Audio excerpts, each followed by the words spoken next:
Welcome to The Founder Factor, where we interview some of South Carolina's most impactful entrepreneurs.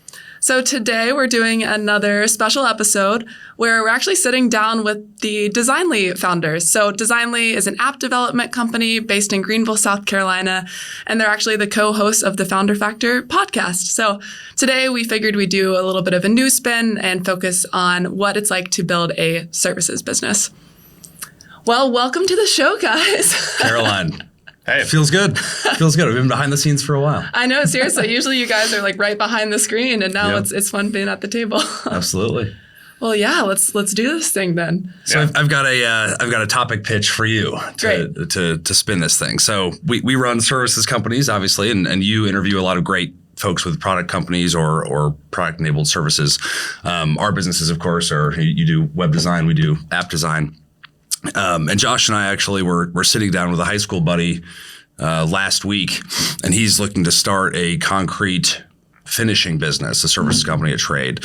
And we were kind of reflecting on, we're trying to help him figure out the principles that would lead to success right? So he's got to do marketing, he's got to do sales, he's got to have kind of a good delivery process. And it kind of hit us all at once that the things that he could do to lead to success are pretty much all the same things we've been thinking about at Designli for 10 years now. And I'm curious how much of that overlaps with what you do at Word of Web. And so maybe we talk about the principles to a successful services business and do that. That sounds great. Yeah, I've definitely seen over time that there's a lot of overlap in kind of operating standards across industries with services businesses. So I think that would be a great topic to delve into. Okay. So let's do it. I guess where do we even want to start? Do we want to start with what you should be thinking about launching a services business? Well, I think what's different about kind of maybe to start like trying to figure out what's the difference between a product company and a service company, because a lot of what we talk about are services or products, and that's what we develop. So a lot of products we make, so some of them have a service component, but products are kind of interesting because the way they work is you have to spend a lot of time, money, resources to build something. And you kind of have to get product market fit. You have to get timing right. There's a lot of iteration there. Whereas services are completely different where, usually it's pretty well defined. There's not usually a brand new service offering out there. Concrete finishing is a good example. It's been around for a long time, and it's also services usually, at least in kind of the way we're thinking about it, are usually more localized, or they can be more localized. Whereas products, I think, are typically more global. Not always, but oftentimes. So I think it's kind of interesting just to compare and contrast, like, what does it take to make, a product successful versus service? Products require big initial investments. Services, you can usually start it by yourself. You could be one person starting a service company with almost no budget. Right. I think that's probably one of the interesting things that draws Keith and I to services in general, is that you can start it with, zero money. And that's how we got started too. Yeah. You don't need a big backing. You don't need to raise a bunch of money. It's a lot lower risk. Might be harder to scale, but it's definitely easier to start. So tell me about the beginning of Designli. Like, what did it look like launching Designli for you two? Same thing as this future concrete finishing business. We found someone willing to pay dollars for an outcome, a service, and then we figured out how to make it happen. So the founding story of Designli is a little bit muddier than that. Josh and I had a crowdsourced app idea competition website out of college. It's called Applets. Classic college dropout story, and we were except I'm not smart like that. Dropping out with limited success thereafter, not starting Facebook. Yeah. But I don't have a B. I don't have a billion yet. Yeah. Too bad. How many commas are you at right now? We'll invite you back, when you have that B. Right. Yeah, exactly. Yeah, it'll be a while. So we had kind of the moonshot. Oh, let's do a monthly app idea contest, and let's build apps that the community upvotes and split the profits with everyone that helps. So it was kind of this like, oh, let's build the next consumer facing app product. Trying to be a product company, trying to do stuff that's scalable and sexy and all that stuff. And how Designli started is people were coming to us saying, oh, I don't want to submit my idea to this public forum, this voting place, kind of like Reddit, where you upvote, downvote, and we go and build the highest voted one each month. Instead, can I just pay you some dollars and you can build it for me? And we're like, sure, because applets made like $2,000 over 3 years, so it wasn't a money-making enterprise. And so, yeah, I mean, again, back to the how services companies start, you find someone willing to pay money and then you figure out how to make it happen. And that's exactly what we did for Designli 10 some years ago. And did you start out with this mentality of like, okay, we're going to grow a services business, grow a team, or did you start out with more of the like freelancer mindset? And I feel like sometimes that's just a terminology difference, but it does seem to denote like a really important mindset difference. So just curious how that started out for you guys. We always kind of thought services were like, it was like a dirty word. We didn't like services. Oh my gosh, I completely agree. Yeah, because like everyone's like, oh, you got to like products are, they sell for a bunch and you got to raise money to do a product. And, it's when we started our business, it was like in 2012, Applets, when we started Applets. Yep. And Instagram had just sold to Facebook for $1 billion. And we're like, wow, this is like, obviously products is where it's at. Services companies, when you hear about products so much more, like in the news, like all the cool entrepreneur stories. It feels like they're all about like you build an app, you grow it, you sell it, like that. That's sort of the typical narrative you hear. And I think that's where the really, really big money is made. I think products, you make more money if you're successful with it. You will probably make more money because you can scale it a lot more, but it is more risky inherently. But I kind of remember a turning point in where there was some article on Inc.com. It was like what to do with your shitty little service company. I think it was on TechCrunch. Oh, you guys sent that to me. Yeah. We sent it to you. Yes, I related to that. It was on, I think it was TechCrunch. And it was like talking about how, you can make a really great service company. You don't have to do, a tech company or, not tech company, but you don't have to do a product to run a great business. And I think that's totally true. So I think when we started, we were trying to think of ways to productize our service. We were trying to think of like, how can we build like a platform? We tried to build some platform for kind of managing your app scope. And it was just like, we just found it distracted us from the goal of servicing customers. But yeah, so at first it was just kind of this, we didn't really want to do services, but it grew into something that we love doing, and it's profitable. It's fun. There's a lot of unique challenges, and you really can scale them a lot. Right. So why is services a dirty word or something you're ashamed of if it's the most, I would say it's the most guaranteed, the highest chance of success path to making millions of dollars a year that you keep instead of waiting 10 years and maybe, exiting Instagram. But I guess to your point, you don't always require a big upfront investment either. You don't have to go and raise a Series A to start a services business. Yeah. You might not make any money or not too much money the first year or two, but like if you then grow it well, then you're at least you typically, it seems, at least in my experience, you have a lot less debt to pay off. You don't have to raise money. You don't have to have a stakeholder that you worry about. I mean, you can start this concrete idea or anything, any sort of local service. You can post to a Facebook group, and people post on these groups all the time about jobs they want done, or you could post what you're looking to do. There's tons of opportunity to win jobs on social media. Mm-hmm. Social media is a very small part of our business, but with the exception of this, I would say, because it's one of these things that people spending a lot of money on an app don't find you on social media. Mm-hmm. They Google your name, or they Google like, how do I build an app? How do I build an MVP? That kind of stuff. Yeah. But for like localized services, you can definitely start them with no investment, posting on social, winning jobs that way, using your own personal network. I don't think you need to spend, not $1, but you can, you can build it organically for a while before you really need to start like investing that extra level, Mm-hmm. Completely. Yeah. Let's go back to your friend who's building the concrete finishing business. Is that right? Yeah. So what similarities are you seeing in terms of the challenges he's facing and the challenges you guys faced early on? Like, let's talk about the parallels between services industries or services businesses and across industries. Well, let's do it with Word of Web as well, from the perspective of both of our companies. Yeah, I think it'd probably be helpful to talk about the categories. So you have marketing as a category or a silo of like needs of stuff you got to do well. Then sales, then delivery. I put delivery in one camp because he's Mr. Delivery for Designli. He thinks about that, and sales marketing is two silos that I think about. Yeah. But obviously that's equally as complicated, more complicated. So I guess starting with marketing is an easy place for me to think about. I think.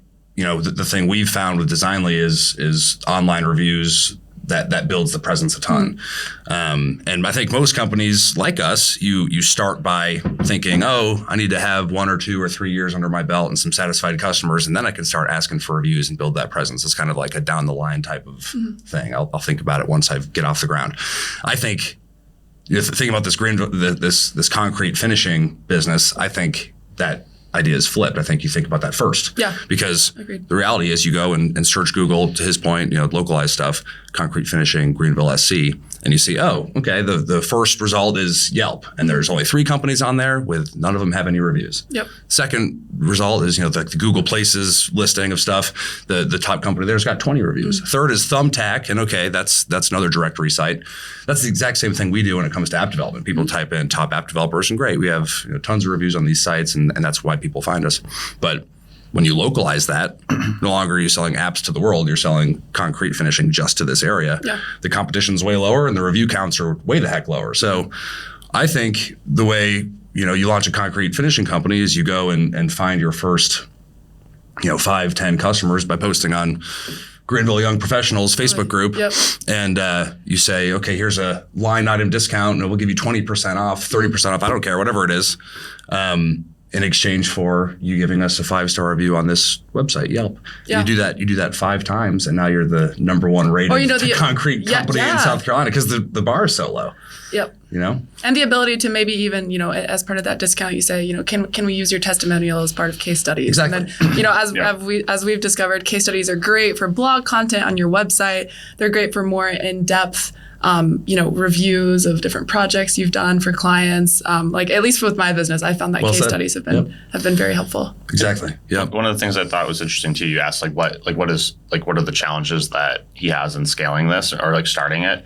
And I think that's kind of where it's really helpful to find mentorship. And that Keith and I have talked about this a lot. We're involved in some of investing in local startups through a Greenville angel fund. But I think there's 2 different ways to think about investing, either doing a passive investment where you put some money towards something and maybe advise every once in a while, or taking a role where you invest in businesses that you can have a direct impact on the success of them. So that's something that I'm personally interested in because investing dollars into and time into a business that you can teach somebody, hey, you got to get reviews. You have to, if you want to kind of dominate local SEO, you can write a series of blog posts targeting the keywords and that have very low competition. Yeah. And for not that much money either, Not much at all. No. One blog post will pretty much take that, the top rank for that keyword, which is really crazy. I kind of would say that the things that I think a lot of people struggle with is they just don't have the knowledge. They don't really know kind of what steps to take. So I think coming in and just saying, hey, here's a blueprint of what you need to do. This is how we made Designli successful. I think that's kind of how you can make a service, any service business that kind of plan will apply to with some slight modifications. But, well, one thing that I think about a lot, in product development world and even web design world, we think a lot about this concept of an MVP, minimum viable product. How can you get to your goal, or at least a V1 version of your goal with as little investment as possible so that you can test it out, iterate on it, I actually talk to our web design clients a lot about that idea in terms of marketing because we're very upfront with clients. We just do the website piece. We don't do digital marketing outside of websites. So we don't do, we don't run ads. We don't do social media.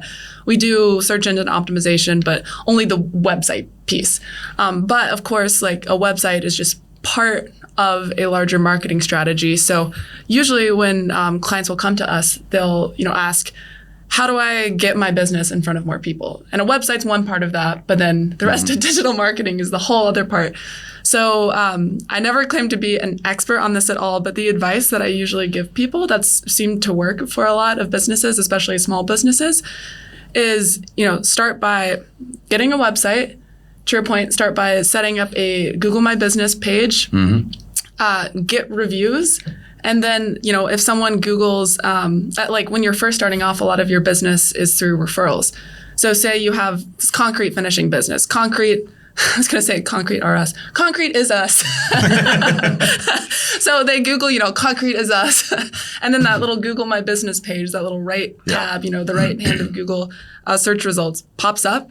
You see reviews, like that instantly gives you a stamp of credibility. And in the early days, I feel like having that stamp of credibility is really like the biggest part of getting started. It kind of creates that flywheel. And then from a technical perspective, like those reviews are excellent for Google search results for SEO. So I always advise people, like, do the free stuff, like set up Google My Business, get reviews, maybe write some case studies yourself, and just see how far that can take you. Like, I think you can get really far in starting a business before you even invest like a single dollar in marketing. Agreed. I think about it a lot too in terms of running. You train to get to that 7-minute mile, and then it's really hard after that to get to 650, 640. Like, you can make a big impact by doing little at first, but then to really start making those significant those incremental changes after that point, then that's when you really have to start investing. It's a great analogy. Yeah, well, the block and tackle stuff is often missing, especially from trades companies where they're busy on their phone at job sites, not thinking about this type of stuff. Yeah, and you can even hire. What I tell people too is you can hire an assistant like for a couple hours to help with this stuff. You can hire an intern. Like, it doesn't have to. I think there's a lot of just admin type responsibilities and setting up, like getting reviews. I mean, it doesn't take that much time, but it still takes time, and you sometimes always have to follow up with people for those reviews. So, you can delegate that for not that much money, and I think a pretty big impact, a lot more than, hiring a marketing agency right out the gate. Totally. For sure. And kind of on that MVP topic, I think one of the things that's interesting about I'm going to take this concrete finishing thing again because it's really relevant and kind of topical for us. A lot of these businesses have a large capital investment if you were to buy all of the equipment. So like a concrete finishing machine, polishing is kind of what we're talking about, where you kind of like take the concrete and make it rough, and then take it from a rough piece of concrete to a nice like shiny piece of concrete like you would see at like Costco on the floor or something. What's interesting is that one of those machines might cost $20,000, might cost $50,000, depending on which one you get.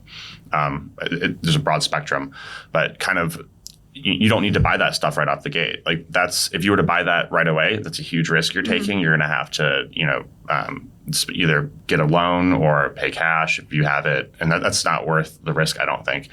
Instead, you can kind of make it an MVP, and you can go to, a rental company and rent that machine for a certain amount of dollars a day or a week, and then that's something you can do without even having to purchase the equipment. There's ways to, maybe you don't have the truck to transport it from point A to point B. Well, a lot of these companies deliver it, so you can do that. So I think a lot of people don't realize that you can start a service company, even if it's a resource-heavy company. You can start it for really minimal investment, especially if maybe you don't even have the money to do the first job. Well, ask for a deposit. Ask for a deposit to cover the rentals and transportation and the initial materials. That's something half up front. Right, half up front. Yeah, that covers your rental. Half up front. And you probably do that anyway. It's like that's one of those things where I think you can start with pretty much nothing, as long as you can kind of hustle. And I don't like that word very much, but as long as you can kind of hustle and get on social media or get your first job from somebody in your network, I think you can start a service company with pretty much nothing. What strikes me with this conversation is that, even though none of us are building a product business, I mean, we're both building products in our business, but in the services business, we're not building a product business ourselves, but I think the three of us use a lot of product principles in building a services business. Even what you're talking about, you have to think about, what is the kind of minimum viable thing I can test? How do I get to that point? And, oh man, I struggled with this a ton when starting Word of Web. You're not going to get the first version perfect. So I found myself having the tendency to want to streamline everything, get the customer experience just 100%, everything all buttoned up, neat and nice. And then I could start selling. And then, I ran out of money. You just can't wait to start selling. Sounds right. So sometimes it's I think there are kind of two approaches. You can sell something that might be kind of a trial version and just communicate clearly to a client like, hey, we're just piloting this for the first time. We'd love to partner with you on this, maybe at a discount, with kind of the agreement that we're working out the kinks together. Like, I think people appreciate that, get that. A lot of them have done the same thing with their business. I think another approach is like just take a chunk of your services business and just sell that piece. Like if you have, we did this for a while with, we were starting this website blueprint thing, like similar to the Solution Lab. Like you are selling kind of the strategy planning for a website, and we just like tested out that specific piece with clients to make sure that we could really hone in on what needed to be changed with that service before we tried to pitch the whole thing, like the whole website implementation process to clients. So that leads me to another train of conversation I would love to pitch, which is like, what other product principles do you think are helpful in thinking about like building a services business? Like in terms of scalability, in terms of interchangeable parts, like what are some other principles you guys have used in Designli? That's a good question. Reviews obviously is one. The biggest thing I think, though, as far as any sort of service company or product company is kind of doing what you are going to say what you're going to do and then actually do it. Kind of setting up expectations for services companies like this Concrete thing or even Designli. I think kind of laying out what you're doing and then executing on it is super, super key. There's a phrase, something like happiness equals reality minus expectations. I think that's true in pretty much any sort of business you run. So as long as you set the right expectations and deliver on it, I think that's key to running pretty much any business. Yeah. I guess that applies more to services than products, but I think it's kind of true in any sort of line of work. Yeah. Agreed. I don't know how much of what's in my mind applies to products as well as services, because we obviously are in the services world. But when it comes to starting a new thing, I was thinking a lot about the sales process and making sure you have a CRM. And again, you're a busy trades guy on the move. You're getting calls, you're getting texts, you're getting emails, you're getting contact forms on your website. It's chaotic, and the first thing to slip, of course, is like the diligence around the process of making sure you're putting it all into HubSpot, for example, logging it to a lead, putting a deal value on an opportunity, saying, okay, my next follow up with that guy is next week Tuesday task, and so that again, not very related to products, but when it comes to concrete finishing. And Designli and Word of Web, I was kind of thinking about. That sounds pretty basic, but applying sales principles that we have done for the last 10 years to a new business, I would imagine that type of block and tackle stuff leads to much greater success. And so, for example, you're overwhelmed. You're a sole proprietor doing concrete. You're getting overwhelmed. It's okay to let your phone go to voicemail. It's okay to have a text autoresponder that says, "We reply to inquiries the next business day from 8 to 9 a.m. That's our window when we communicate. Other than that, we're on job sites. Setting the expectation setting. You don't need to answer the phone at 9 p.m. Took us a long time to realize that. You too, probably. Yes. And the reason you do that is tied back expectations, yes, but also tying back to an excellence around diligence of the sales process, making sure no balls are dropped. I get quotes for my flooring in my house, and the guy comes and writes a quote in the back of the business card, hands it to me, and I never hear from him again. Mm-hmm. There's zero sales process. Yeah. He doesn't have a system. And I feel like that's common in this world. So if you let the call go to voicemail and the text gets an auto reply, why do you do that? Well, okay, the next day you're in HubSpot and you initiate the call back from HubSpot. You initiate the text back from HubSpot. That logs that action to your CRM. Yeah. It records a transcription, and the recording is like built into that. After you're done with the text, HubSpot comes back up on your phone and says, "What did you say? Do you want to add a task?" It's a lot more advanced than my HubSpot system. I need to copy paste this. Yeah, I can give you my little note sheet for this guy. Yeah. But that type of block and tackle stuff. And okay, why do you initiate the callback from HubSpot? Because then you kick off a sequence, and it's automated, and it says, email or text this guy every 2 days until he sets up a 15-minute discovery call. Mm-hmm. And he does it via my HubSpot link. So the second he gets that on my calendar, the automation is over. Yeah. And now it's up to manual sales to call the guy. On the phone call, don't let the guy hang up if he's serious. Say, schedule the next thing, right? Can I come out to your job site for an hour in-person consultation? Get that on the calendar, send them a Google Calendar invite, because proactive communication is key. Yeah. And you're already going to schedule it yourself. Might as well show it to the customer. You send him the invite too, because that makes you seem really buttoned up. Seems basic, but again, that doesn't. People launching services companies don't think about that stuff until you're 5 years in and overwhelmed. And you always think you're going to remember, like, I need to call that guy in 2 days. Like, you never remember. You never remember. Yeah, right. Yeah, you have to have it in the system. Yeah, I learned that the hard way. So the automations, the sequences, to get people on the calendar. That kind of sales stuff that we do, I think, is interesting to think about how that applies to all service companies. Again, totally unrelated to products. I don't know how that applies to. Yeah, I guess what I was trying to get at with the kind of the question about like what product principles might apply to services business is, I think there's a hesitation with services businesses, like when starting them, because they seem like inefficient in a lot of ways. I think when people. Well, I'll personalize. When I started out, I was like, okay, I guess, I gotta just charge hourly. I guess even if I'm billing for a project, I'm billing just like hours times 20, I think that it can be hard starting out a services business because you think about everything being manual. I think there's this tendency to think about a services business as like a consultant where you're just like billing hours.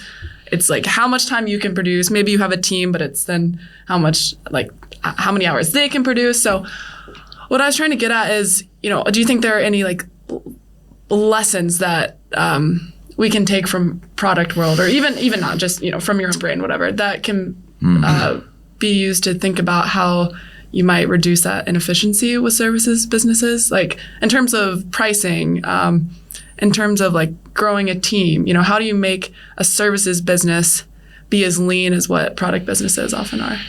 I think you can start with like any business. I think you start with the MVP, kind of like we talked about. Like you start with something that's small and then you grow it based on where you're kind of seeing your need. I think if you start with a service that's, or a product, I think you start small and you don't automate things in the beginning. I'm actually not a believer in automation on day one. We tell our app customers this too. It's like, if you have a certain budget, don't waste your money trying to automate something that you haven't experienced it yet. So if you start spending a lot of time on it, then put the investment in for automation. For HubSpot's a great example. We use that as our CRM to manage our leads. Day one, do you need sequences and all these crazy things set up in your pipeline and templates and all that stuff? No, definitely not. You don't need that. As long as you cannot drop balls on the sales hours. Yeah, but you also don't know what you're going to make a sequence yet. Correct. So maybe after the first month, you're like, okay, I send this same email all the time and I'm just customizing this. And from one more thing, from a branding perspective, something I tell people a lot is like, often when you're first starting out, your like personal touch, I'm going to work with you directly. Like that's part of your sales pitch. True. And so sometimes automating on launch can hurt that too, because you want every customer to feel like they are having like the most boutique experience. For sure. And eventually you find a way to do that even with automation. You find a way to make it seem super boutique. So I think you grow into automation. You don't start with it. Yeah. And as far as kind of other things, other learnings, that's probably the big one, honestly. As far as like pricing, I think you have to kind of figure out what works for your business. I mean, there's plenty of people who do. Our business does, for Designli, we do hourly pricing for certain projects or dedicated teams where you're essentially purchasing a whole team and you pay monthly. You have like a yearly contract, so you have a stabilized resource. It really depends on the business you're doing. Like if you're cutting somebody's lawn, it's going to be a little different than if you are doing a one-time job like pressure washing someone's house or painting a kitchen or something. I think the pricing has to kind of reflect the type of job you're doing. For us, I think hourly makes sense. Dedicated teams make sense, but and we used to do fixed price back in the day. It doesn't work for software very well, at least the kind of software we build. But for other people, fixed pricing projects are much better because you can say kind of, hey, this piece of work has a value that's, it's worth 10 grand to the customer, but maybe you can deliver it really, really quickly using your expertise that you have. And, if you charged hourly, you would have only made $2,500. Right. So concrete's a good example, right? You charge by, price per square foot for the warehouse to polish the floors. that's kind of a fixed price gig. Yeah. And You're right. It does depend on the nature of the work. You go and rent the $5,000 machine that takes you a week, or you rent the $20,000 machine that takes you a day.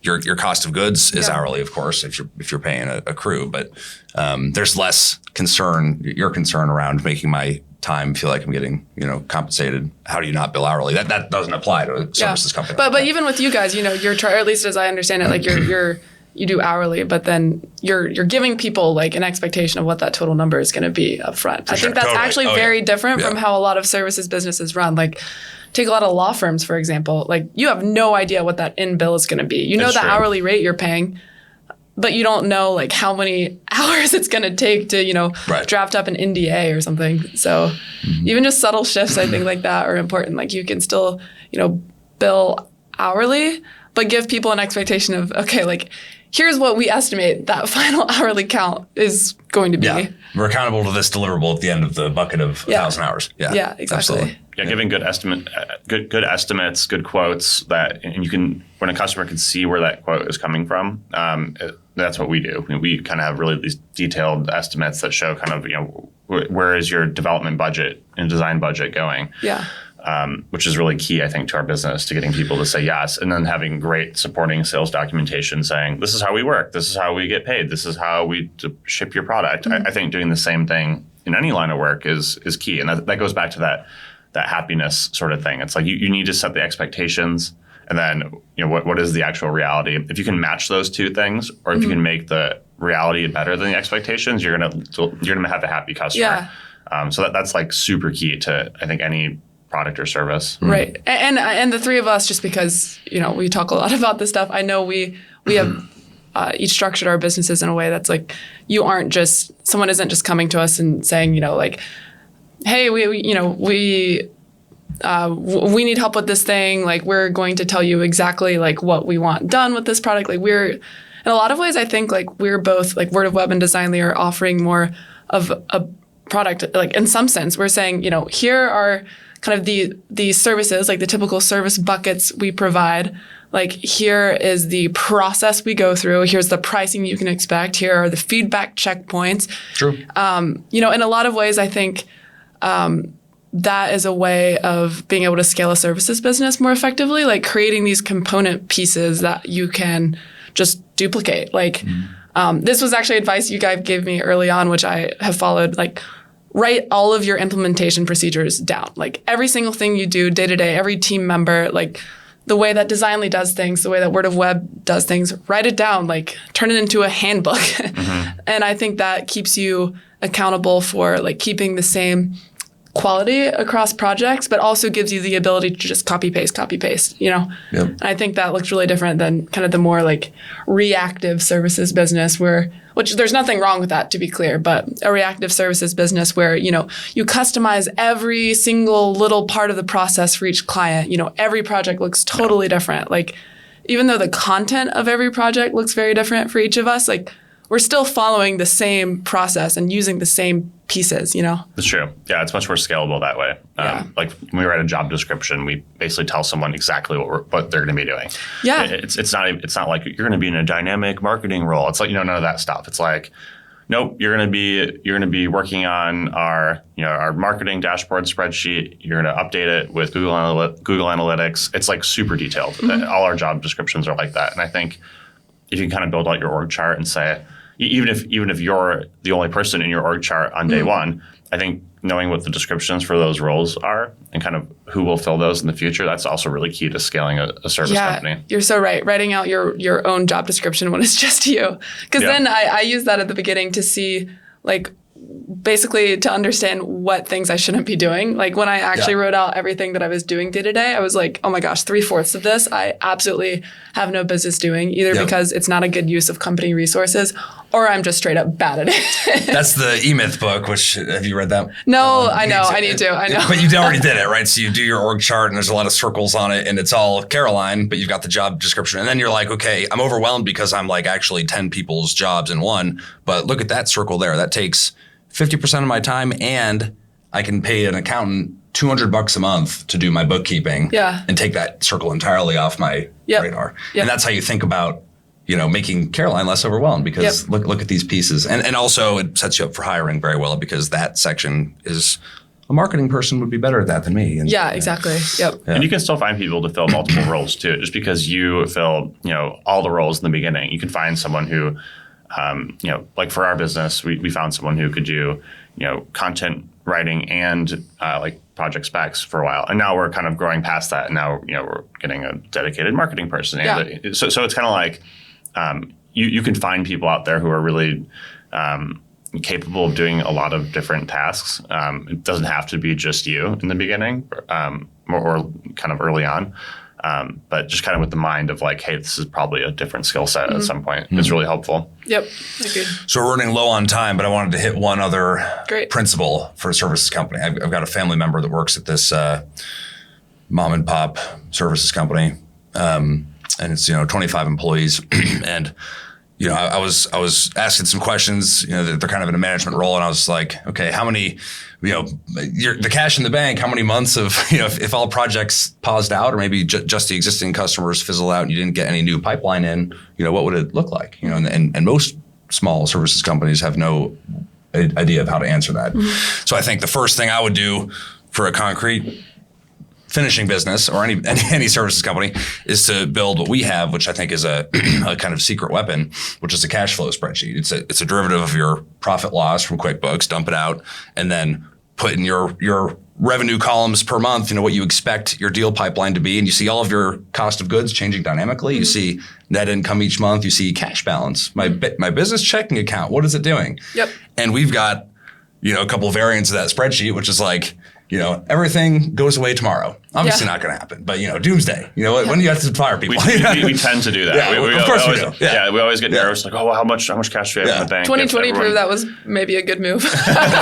True. We do it every year. We have this catastrophic doomsday. Yeah, no, it's helpful. If anything, it helps you sleep easy. Yeah, exactly. So can we stay around for how long will we stay around if everyone goes away tomorrow? Customers wise.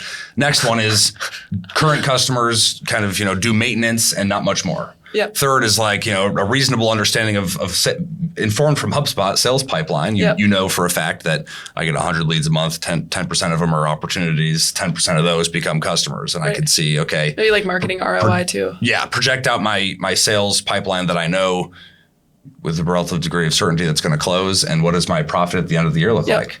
And then maybe another one for like growth. You don't have to be so hardcore with it. But the point is, we are literally looking at it and like, okay, we know what our bank account balance is doing. Now you can go invest in that or hire that new person or make that side of my life easier by hiring out that bubble. Yep. And to that point, like one of the biggest pieces of advice I give people starting out services businesses is make sure you factor in you yourself as the founder as a cost. Like this was a big trap I fell into at first because I wasn't paying myself a salary. Like now I am, but at first I was just kind of taking a little bit of money out when I absolutely needed it, to pay my bills. And I think if you consider yourself free labor, which is a tendency for a lot of founders, then you actually mess up your cash flow projections longer term. Yeah. So I think like line iteming yourself out, even if you're not actually paying yourself that amount, is really helpful because then you can start to see, how that affects your finances long term. Yeah. True cash flow after you pay the salary you want. Yeah. Yep. Totally. Do you have a nugget you want to close with, Josh? A nugget? What's your nug? Well, my nugget on that spreadsheet, I would say, is like that we use that for like all of our decision making. If we're gonna increase our marketing budget on something, if we're gonna hire somebody, if we're to do a draw and pay ourselves, we use it for pretty much every business decision. So it really, I don't know if it's like a secret weapon, but a lot of people don't do it. I think small services companies, a lot of people don't. Sub 30, 50 person companies, that there's not a lot of them have it. The way a lot of people do business, like, financial decisions. We did this in the very beginning. You look at your bank account balance. You're like, I think I got enough. Yeah, exactly. I got enough cash in here. That looks good. And then that balance can go down real quick. And it's tax season. And then the customer wants a refund, and you're totally screwed. Yeah, exactly. Yeah. Well, in the beginning, it's not that big of a deal usually because you don't have a lot of expenses, so you can kind of get away with it early on. But like, if you have a business that has a lot of monthly expenses or big bills that come out at certain points in time, you need something like that because you don't want to wake up one day and be like, my bank's empty. Like, you don't want that. So I think, that would be my nugget, is definitely invest in a find someone to help you build one or learn to build one yourself. That's like critical, I would say. Yes. So that's my little nug. I like it. Cash flow is key. It's a good nug. Yep. Yeah. I guess we'll close there, guys. Well, good chat. Sweet. Yeah. It's been fun. Yeah. All right. Well, you've been listening to The Founder Factor. Thanks for tuning in today. Feel free to catch us on YouTube, Spotify, Apple Podcasts, just wherever you get your content. See you next time.